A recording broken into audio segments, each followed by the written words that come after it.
Okay, this is blzkn, and today I have another collab with Kaiyo. Make sure to go check out his channel. And today we're talking about Geto versus Hajime. But today we'll be talking about JJK 0 Geto versus Hajime. The format of this video will be the abilities of both combatants, and then me and Kaiyo will be giving us conclusion and deciding who wins. Make sure to like, comment, share, subscribe, and let's start off with the videos. And this will be Hajime's abilities. So Hajime Kashimo, now I'm a big fan of this man, a bit biased, but he is very, very powerful, one of the strongest members in the entire CUlling games, and for a reason too. He is one of the deadliest and most lethal sorcerers we have ever seen in the series as well. Now to break down his abilities, he is quite a combatant. All of this, keep in mind, without even using his curse technique, which we don't even know what it does. But even without using his curse technique, he's a phenomenal and formidable fighter. Not only is he insanely fast and insanely powerful that he can even easily, in a couple seconds, defeat grade 1 level sorcerers such as Panda in his Rhino form, which of course the Rhino form should be stronger than his Gorilla form, which is semi-grade 1. So at the very least, no diffing in a couple seconds, someone who's at the very least low grade 1 level is insanely impressive. He's got insane speeds, obviously thanks to his properties of his cursed energy being electricity. Though in general his cursed energy is impressive, he's got insane power where he's able to just blow a hole through Panda. No pause, he is just able to blow a hole right through him, like he was a Kaiyo versus Ace. Bro, let's take that out. Yeah, take it. And of course, this doesn't even get into his main ability that he can just shoot out lightning or electricity, whichever one it is, to the point that it's so fast, so strong, so deadly, it is directly comparable to a domain's sure hit, sure kill technique. And of course, this is without him even having a domain. It is very, very powerful. And of course, his cursed energy does have the properties of electricity, so he actually manipulates the properties of his cursed energy, which is the electricity, the lightning, that allows him to actually use this electrical bolt. And to top it all off, he does have a simple domain, and he's very experienced with finding domain users as well. So he does have that in his arsenal. And now Geto, the second strongest Jujutsu sorcerer at a time behind Gojo Satoru. He has mastered hand-to-hand combat. He was seen to be an expert in martial arts in hand-to-hand combat. He also has great tactical intellect. In the brief fight when he did have any redeeming parts against Toji, he was shown to get behind him to try exercise the curse. However, due to some external properties that he did not know himself, unfortunately he could not do so and ended up being overpowered by him. However, he has immense curse energy, and due to the nature of his technique, Geto's curse energy feels different from other sorcerers. He has a high understanding of curse energy, and he's capable of manipulating to hide his residuals, making himself to appear weaker while also imbuing energy into his weapons. He has curse spirit manipulation, which is innate technique, and as the name implies, he can control vagabond curse spirits and dominate curses absorbed into small black orbs that Geto must ingest orally. By doing so, he can use this as his arsenal, which can then be added to his maximum technique in Uzumaki. So this is the combination of multiple curses into one specific attack, and he used this in the climax against Yuta and Rika. He also has ability to a barrier technique, being a curtain, and he also has access to the Playful Cloud curse tool, which he was shown to use in the fight against Yuta and Rika. Now this part of the video will talk about how the fight will go. So Geto has this immense amount of curse energy, and we can infer from Kenjaku that the fight against Yuta, he only had about 60% of his actual power. Kenjaku himself said if the maximum arsenal of his curses, he would have been able to overpower Yuta and Rika. And let's also remember that this Yuta and Rika has the full manifestation of Rika permanently, as well as the binding vow that was used to strengthen the love beam from Rika. He also has the ability of Mimic Cry and the properties that we know from Yuta. However, this is not the highest Yuta that we know in the Sendai colony. It still gives us good indication to how strong Geto was, as he was against somebody with such level of hacks. Moreover, I believe his curse spirits will be able to minimize his potential lacking of a domain expansion, with the fact that we know he can capture spirits that can also use a domain expansion. This means it gives him the level of arsenal that will be able to counteract other people and give him versatility that some Jujutsu sorcerers just will not have. A swarm of amount of curses, and even though they might not be of the strongest regard, the fact that he has so many of them will allow him to be able to be able to minimize damage as well as use them as bait against Hajime.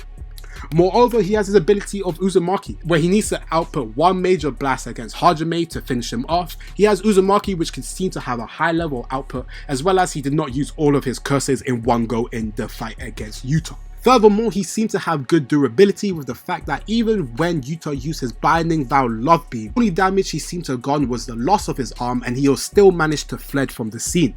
This shows that potentially he could survive a lightning strike. Even though it would be at the detriment of his hand, he will still have access to his ability of Uzumaki and other things that can help him competitive in the fight. How do you think in that regard? I think those are really, really great takes. But, you know, me being the notorious Kashimo wanker I am, I do think Kashimo takes this, and for a couple of reasons.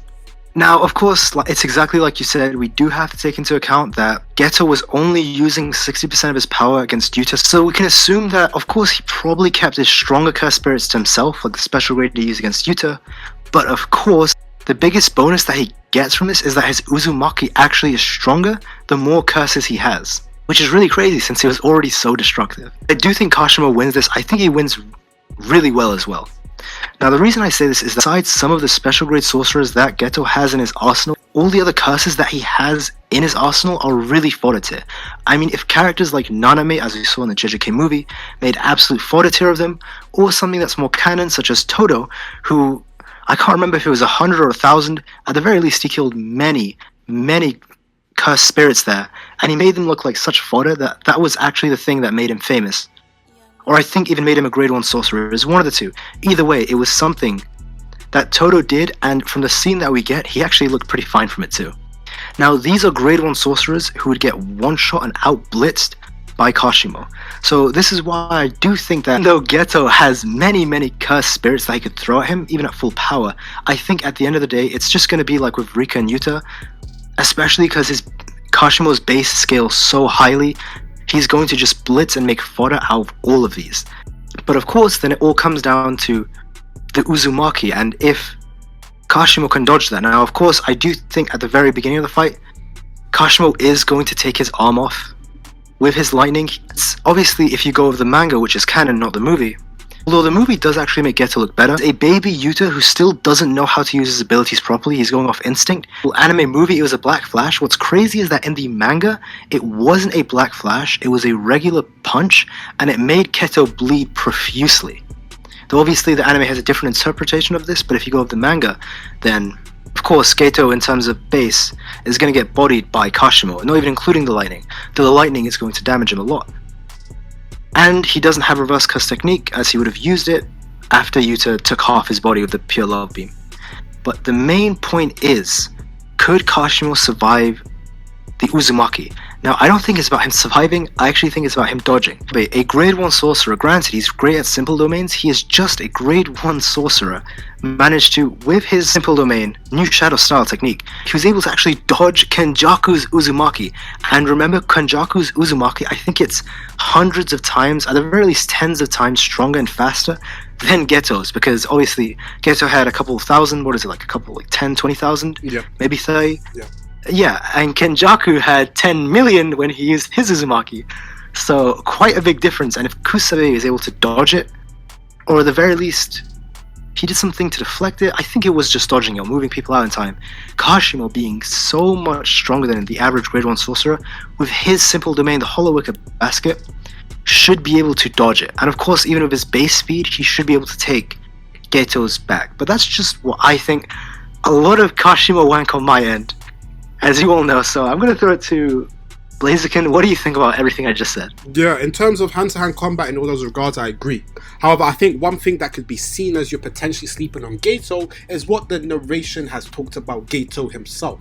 So of course it's hard to use the JJK 0 because Gege himself even talked about fleshing out Geto's character more, and that was a standalone, so it's hard to use him as a main scale. However, that's where we get the most things. However, one thing that the narrators say was that Geto was one of 4 special grade sorcerers who was deemed the worst of all curse users due to the level of danger he presented to humanity. So if the Jujutsu High officials even fear him more than potentially Gojo going bad, I think this can speak volumes to how dangerous summoning multiple curses can be. assuming full power Geto has at least 30 to 40,000 curses. I don't know if necessarily Hajime has the ability, such as curse speech, that Yuta has to defeat them all at once. This is not a matter of strength but rather quantity. I believe the quantity will allow him to set up his maximum Uzumaki, and abilities such as even his usage of hand-to-hand combat with Playful Cloud, meaning he could get potential one-ups on Hajime, making it a difficult matchup for him. I think the issue is, and I agree with you, Hajime is the stronger combatant when we come to things, as well as even his curse energy properties seem to be such of destructive force that it would take out an arm from Geto. However, one thing that we could, as a potential durability feat for Geto, and say that he could potentially survive is the fact that he's tanked the Love Beam. It didn't kill him, but he did lose an arm, and that was influenced with a binding vow that would take away his life. So that could show that it's something of even higher regard than of the lightning being a feat to boost Geto in potentially surviving that attack. But what do you think? I think in terms of the him surviving the Love Beam, it is a good feat, but what I think it more is like the Uzumaki did probably hold back like 95 or a high chunk of that. So obviously when the beam clash was happening, it's like a Dragon Ball Z beam clash. With the pure Love Beam, it's not like it fully just hit him straight on. His own Uzumaki did weaken the blast or push it back, so there was pushback on that. But I think you make a great point with obviously his many curses all trying to distract or go for Kashimo. Which is actually a great point, because it would be pretty distracting even if he could just load if them. There are quite a lot of them to take on. And then of course Geto being the main. Well, maybe I'm wanking Kashimo too hard. I mean, I think maybe he could just blitz past them all and go to Geto. But it's a good point to make that it is 1v10,000, even though only one of them is strong with a couple special grade. But that is a fair point to make. Yep. And I think now we'll get to the conclusion and how we think the fight is. So we've talked about this briefly, and for the most part I do think Hajime will win. I'm very sorry to the Geto fans. However, I do think there's a very good avenue for Geto, and for the sake of argument's sake, I will argue for Geto. I think the fact that he just has that numerous amount of quantity is going to give him an edge to be able to make up for the deficiencies in maybe his hand-to-hand combat compared to Hajime. This way he can defend against some of these dangerous lightning strikes and time the attack for when it's best to take advantage of Hajime. I don't think him and his intellect, with him having a great intellect, and we saw how Hakari, even in brief moments, was using his intellect, who is not the most intelligent, to one-up Hajime in certain parts of the fight, that I don't think Geto would not be able to do the same as well. Furthermore, even though very brief, we know some of his curse spirits could potentially have domain expansions, meaning could he use multiple at the same time? This is headcanon-y, but it just gives us specifically more of his versatility that Geto could have. So yeah, it's a pretty tough one. I mean, obviously if Geto had all the curse spirits Kenjaku had, you know, like Mahito, curse, smallpox deity, I definitely think Kenjaku would win this. But it is tough. Prime Geto is very, very strong. He's no joke. I'm not saying his hand-to-hand is weak. Like, I maybe have made it out to be. It's very, very powerful. But, you know, Kashimo, it is a specialty, and he is on another level. And that's why I do agree as well. I think Kashimo does take this a fair amount of times, to be honest. I would say if they fought 100 times, it might be a bit extreme. Maybe 70 to 80 go to Kashimo. Which, I'm not saying Prime Geto is weak, but Kashimo is just quite a monster. Yeah, I agree. I think it's around 60 to... I'm going to give it 60, just to be fair to Geto. Because I think it's a hard matchup. It's just, in terms of the physical property, he just better in all of those regards. It's just the matchup is difficult for Hajime to deal with all the quantity. However, I think if, like you said, he speed blitzes him, then it's just versus Geto, and I think he has more than enough to destroy Geto 1v1. But that will be the conclusion of our video, and thank you guys for watching. If you disagree and you think Geto wins, let us know, and did I do a good job in defending Geto for you? If you think Hajime wins, let us know, and if you're at this part of the video, make sure to check out Kaiyo's channel as well. Thank you guys for watching, and